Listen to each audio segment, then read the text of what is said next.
My name is Rachel, a 30-year-old employed at a foreign investment firm. I tied the knot with Kevin, my husband, 2 years ago. He serves as a civil servant, though his employment is on a yearly contract basis, causing him annual apprehension over contract renewals.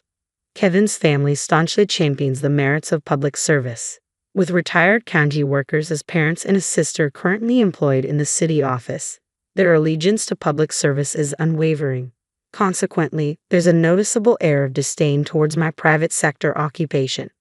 Living under the same roof since our marriage, they seize every opportunity to diminish the significance of my profession.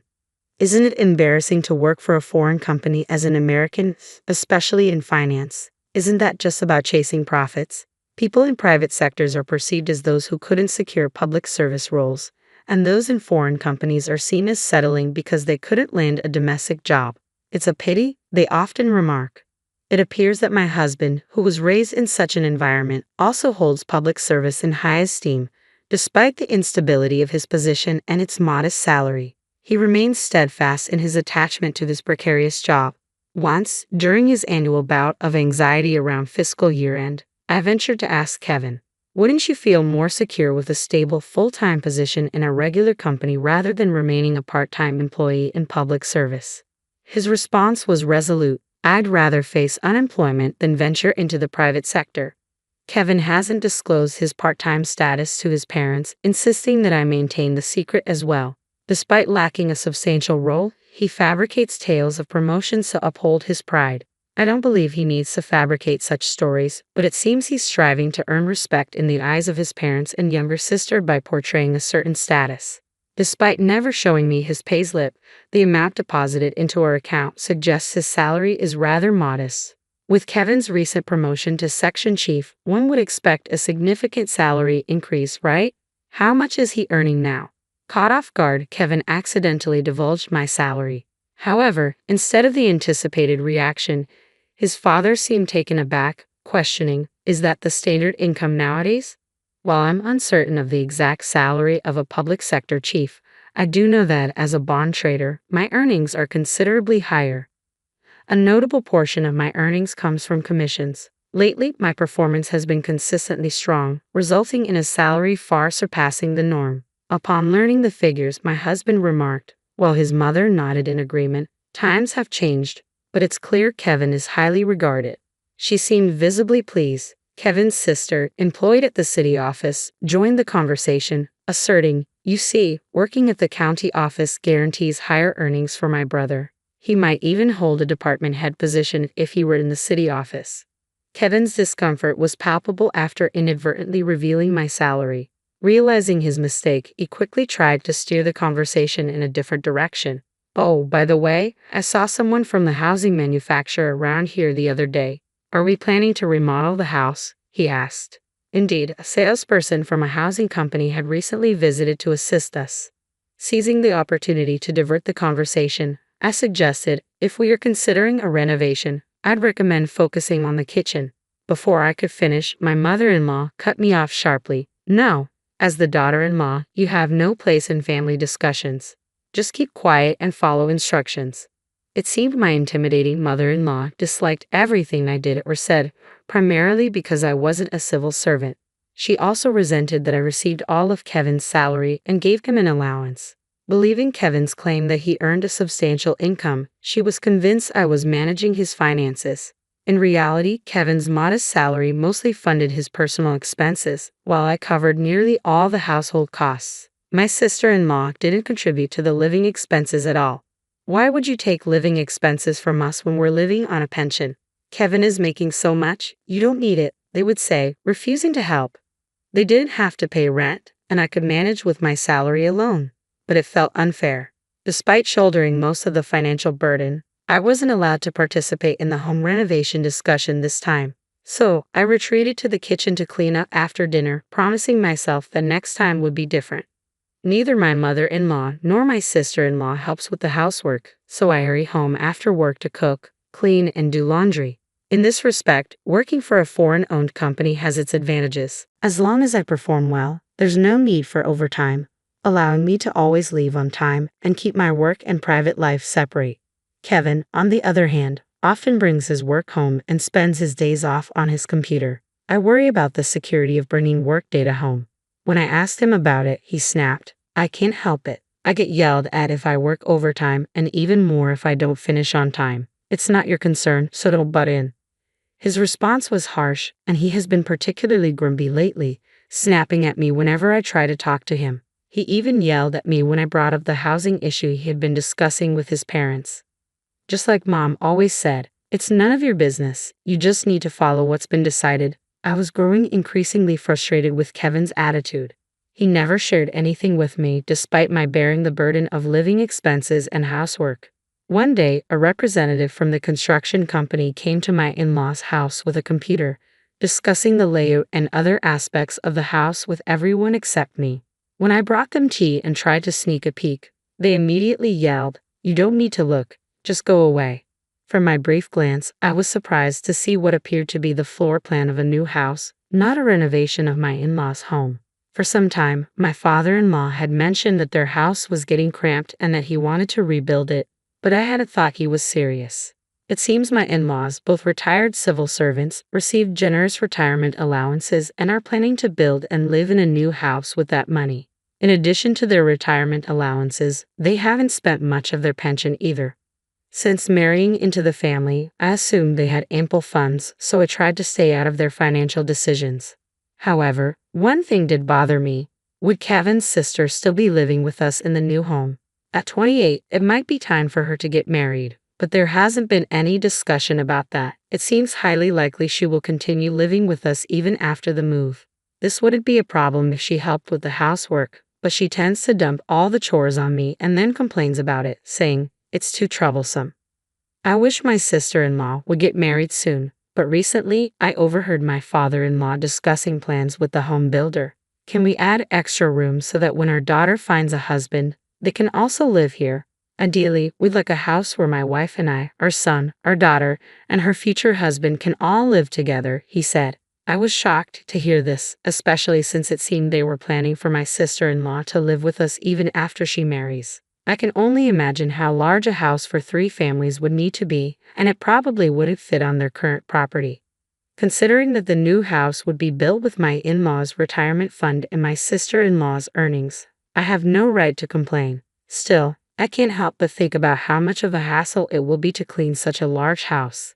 Then, my husband and his family decided to visit the showcase room and construction site, telling me to stay home because it's none of your business.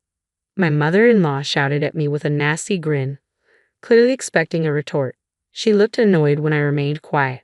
The construction of the new home proceeded without any information being shared with me, and my in-laws and sister-in-law started preparing to move out. My husband didn't seem to be preparing anything, so I asked, "Don't you need to be getting ready to move?" "Why would I do it? That's your job," my husband snapped back at me. I was taken aback since he hadn't even told me when and where we were moving. From then on, I started preparing for the move whenever I had time, but I made sure to separate my husband's things from mine. The whole new home move-out incident had completely shattered my trust in my husband, and I could no longer bear my mother-in-law's terrible attitude. Even when I asked my husband about our new address, he simply replied, "You don't need to know. Just be prepared." From snippets of conversation during meals, I gathered that the move was imminent, but it was strange that they kept me, the wife, completely in the dark. Perhaps they thought of me as nothing more than a maid. One day, the moving service arrived, and that was when I finally learned we were moving. As I hurriedly cleaned up the breakfast dishes, my mother-in-law remarked, "We're buying new ones, so you can leave those. And are you planning to move into our new home with us?" In that moment, it became clear. They hadn't told me about their new home or the moving date because they intended to kick me out. As I saw my husband standing silently behind my mother-in-law, a smirk playing on his lips, I couldn't help but wonder if he shared her intentions. Well, I had anticipated something like this, so I had already packed my belongings separately, without a trace of agitation. I met her gaze squarely. "I despise everything about you. From now on, we're going to live as a family without you. Do whatever you want," my mother-in-law shouted at me, her tone filled with disdain. My sister-in-law watched with indifference, perhaps expecting me to break down and beg to stay. My mother-in-law's displeasure deepened at my lack of reaction. "You're a parasite, leeching off Kevin's paycheck since the day you got married. Get out now. We need Kevin's salary to pay off the mortgage on our new home, she spat out, her words sharp with resentment. Parasites like you are a nuisance, she seethed, her anger palpable as her face flushed red. While I had already planned on leaving, the revelation about my husband's salary being used for repayment almost made me burst out laughing. My husband appeared shocked, unaware of this arrangement. He gazed at his mother, then downcast, unable to speak the truth.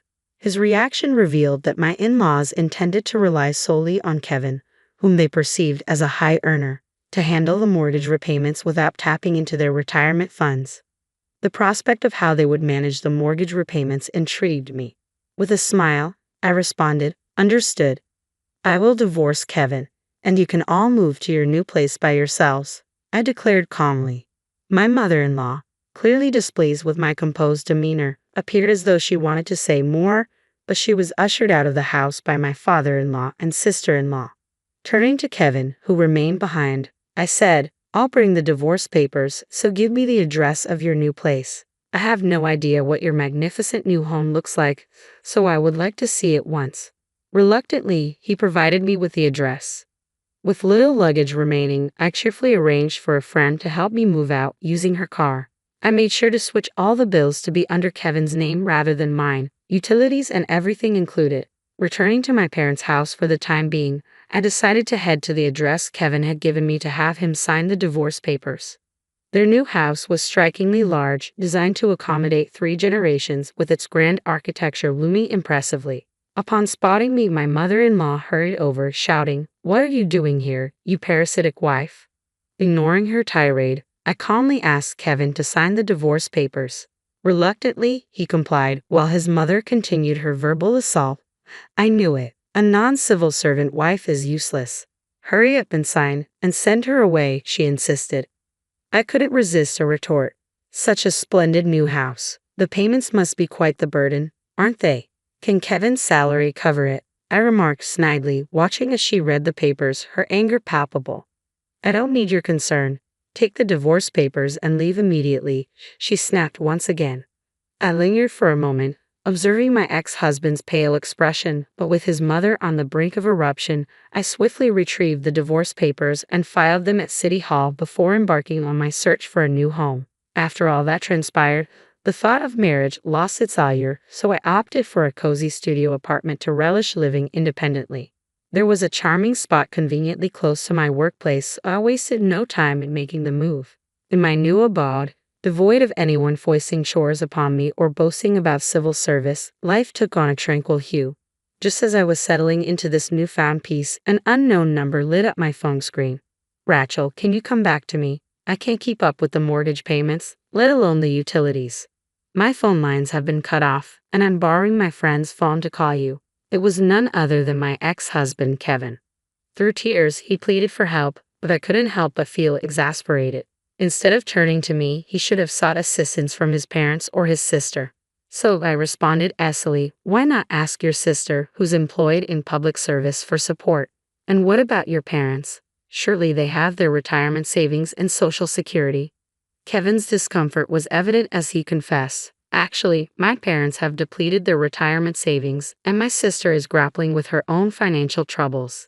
It turned out that Kevin's parents had fallen prey to an investment scam, losing a significant portion of their retirement funds. Meanwhile, Kevin's sister, under the impression that she didn't need to aid her parents financially, had been recklessly accumulating debt through excessive spending on credit. Upon learning of my occupation in investments, my mother-in-law's demeanor turned openly hostile. Now I wonder if her animosity stemmed from being swindled in an investment scam. Furthermore, it seems they were keen on upholding their social standing through ostentatious purchases, perhaps to preserve their pride in their public service careers. However, despite their efforts, Kevin's parents found themselves burdened with debt, relying on their Social Security checks to meet their obligations. I was taken aback to discover that Kevin's sister, despite her youth, had amassed significant debt by indulging in purchases of branded goods on credit.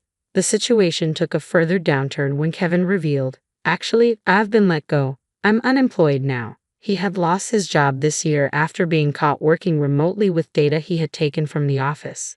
He should have heeded my warning, but it's hardly surprising, considering he was taking confidential data out of the office. Even before Kevin lost his job, his family was already grappling with financial difficulties, reliant on my income. Kevin never disclosed to his parents that he was only a part-timer. Likewise, his parents concealed the loss of their retirement funds due to a scam, and even his younger sister kept her substantial debt hidden. In their public service-oriented family, filled with pride, everyone harbored deep secrets that somehow remained hidden as long as I was around.